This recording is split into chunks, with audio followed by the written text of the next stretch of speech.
Wow, these came out so much better than I thought they were going to. These are the official property of Camp 52 pencils, available as an add-on to any pledge on the Dark Dystopian Deck Kickstarter. If you're unfamiliar, I have a deck of cards. It is currently on Kickstarter, and it has just reached 69% as I'm filming, which is very nice. So yeah, it's gathering support over on Kickstarter. Feel free to pledge if you want to, if you like the look of this deck. But today, we are going to be having a bit of a chilled video, really. React to some magic over on Instagram, Twitter, and Discord.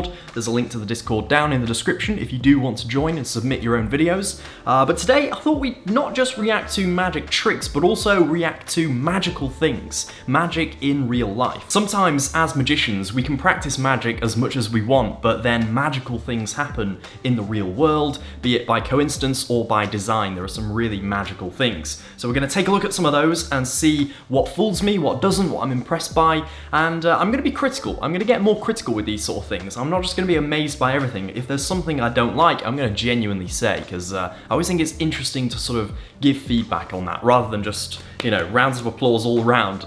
So yeah, let's dive in with the first video. We're going to start on Discord. Why not? The tab I'm going to look at is the Fool Me tab, where people submit videos to try and fool me. So let's just scroll up a bit and see what we get. Up first, we have Einar Olsen, who has submitted this. Oh, wow. Excellent use of smoke. Let's see it again. Oh, that is really, really clean, actually. Personally, I've never played around with smoke in Magic, but I would absolutely love to, because there's something so magical about it anyway, so adding it to Magic, sometimes it's overused, sometimes you see magicians that just think that adding smoke to anything will make it better. It needs to be done in a very specific way, and I think that has nailed it, so congratulations on that. Okay, the camera angle could do with a bit of work. It'd be good to see like your face and have a bit of presentation going on. But it's a very nice cube solve. I saw something quite similar over on the second channel where I do my online Magic tournament, and it's always nice to see these cube tricks done. I think the presentation could do with a lot of work. It's never about the trick. It's never about just the trick you're doing. It's so much about the presentation. All right. We seem to be like in the middle of a routine. There's a lot going on here already. We've got an ace between two queens. There's a lot happening. I think I know where this is going. And if it's going where I think, then I like it. Yeah, a little transpo from two queens to another two queens. Nice. Was there talking involved in this? No, there wasn't. Okay, I think that trick again could do with some talking, some presentation, just to work it through a little bit more. Because obviously, I get that this is a demonstration of the moves, so I'm not at all judging this as a, you know, polished final performance. But even so, I think it'd be nice to have just a little bit of explanation of what's going on. Even when I practice, I present. This is also from Super Weird 7. All right, 4 aces and a queen. See, pair this up with the trick beforehand, using aces and queens, and I think you've got a really, really good routine going on here. Very nice. 4 cards turn into 1, and then 4 are in the pocket. Very smoothly done, I've got to say. I love it when like transpositions take place between like a single card and multiple cards. That always seems a lot more impossible. All right, this is from Hyder. Looks like we've got the 4 of diamonds here. Okay. A lot of movements going on. 4 of diamonds in the middle. That's very good. I need to just play around with that. That's a really, really cool idea, actually. I'm playing around with it now, just on my own. I'm sure I've got the handling slightly wrong there. If I was going to use that move in a routine, I think it would be in something like Ambitious Card, which I've never been a fan of, I've said multiple times. But if you add that into Ambitious Card, that would be quite interesting because, you know, you sort of have the card come on the top of the deck multiple times, but then it's almost like it's gone too far and you catch it like above the deck. I like that. Not a presentation I would use because, again, I think Ambitious Card is so overdone. Every spectator seems to have seen a version of Ambitious Card already, which is half the reason I don't perform it. But now that the Discord is done, let's head over to Instagram. Is this a card shuffler? Oh, it's a card dealer? What? I need one of these. Oh my god, I need one of these. What? That is so cool. It seems to be dealing them, like, pretty neatly as well, considering it's just shooting them out. I love that. I made a video ages ago, which for some reason became really, like, popular at the time, about an automatic card shuffler. It was just like a battery operated thing, super simple, but I just sort of took the mick out of it a bit and messed around with it and made a video. Now I want to get this and make a video with it, but I've got better things to spend my money on. I've got to be sensible. Let's take a look at this from SW Dennis. Ooh. Like it. Very nice. That got me. Again with these card transpose, like multiple card transpose. Let's just watch it again. We've got 3. Okay, love that move. The angles on this are tight, but it's being pulled off. That's a really good moment. Almost like the trick's over. No, it's not. I like that, bringing it back. And then that final one is just, again, really, really clean. Love it. So this is some bartender flourishing, which I've just been getting into so much recently. I think it's fantastic. Let me know in the comments if I should do a video trying to learn that stuff. I feel like that would end in catastrophe. Oh, I've seen this before. This is from 1939 and is one of the earliest recordings of cardistry. Donald Duck. Oh, sorry, Donald Duck's cousin, Gus Goose, did cardistry in 1939. How mad is that? Look, doing a little riffle shuffle, riffling them together. Then a card spring, like an upwards card spring, and then a spring into the mouth. Who knew that Gus Goose was the first cardist? Eat your heart out, Dan and Dave. Person in a balloon. Huh. Now that is real life magic. What? At first, I sort of thought like, are they gonna get suffocated? Like, it just looked like the balloon was like deflating, and I thought it's like gonna deflate around them. It turns into a goddamn dress. That's clever. I've got to admit that, I like that.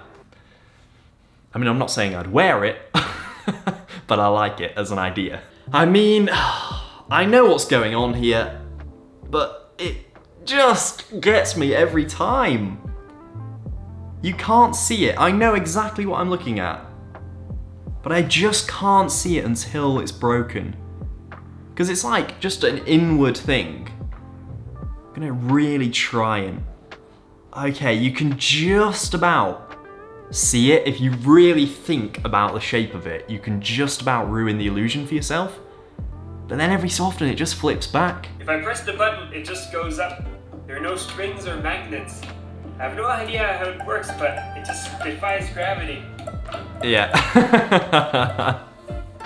Wow. I would so love to make something like that with all like the shelf in the background. It's just all those little convincers that you don't even notice the first time round until it zooms out and then it's like, of course, it all makes sense. No way is he gonna balance that. Come on, what?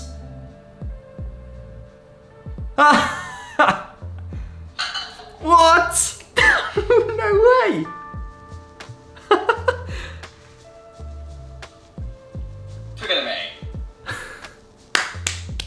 How do you even practice something like that? How do you learn to do that without just getting it wrong all the time? I think that about all these sort of skills though, how do you do it? It took me like a week to learn how to juggle with just 3 balls. But then you see people do it with like 4. I know someone who can do it with 5.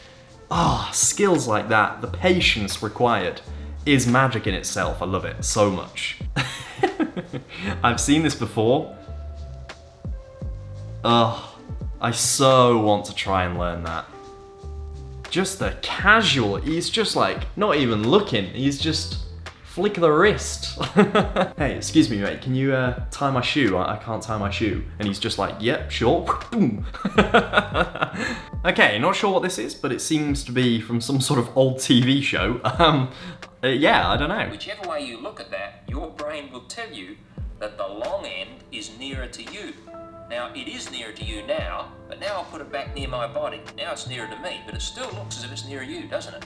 Because you're used to seeing things bigger when they are closer to you, and we'll let it go. Now you know that it's turning around in circles. In fact, if you look at it from above, you can see that it's turning around in a circle. Okay. But now your brain is doing something strange. It's telling you that it's not going around in a circle, but it's oscillating.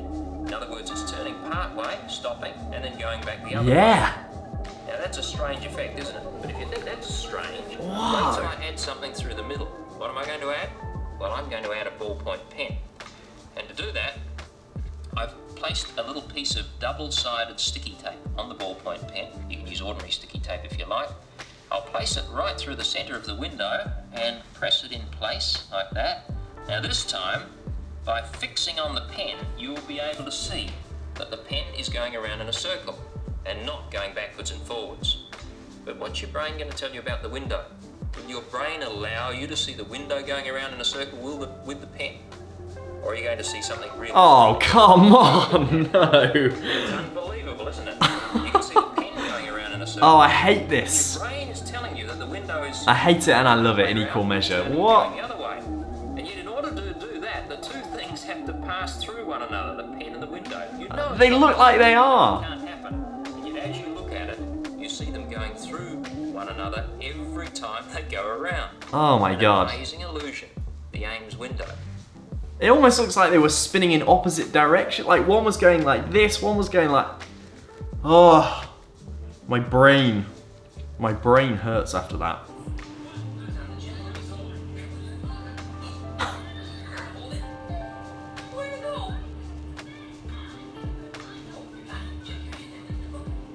Oh, what?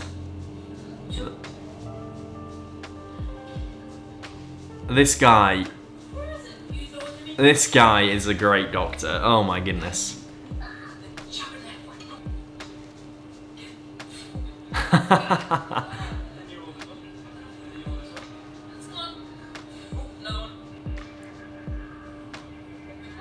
To the people that look down on children's magic as a lesser art form, take a good hard look at yourself. Look at this.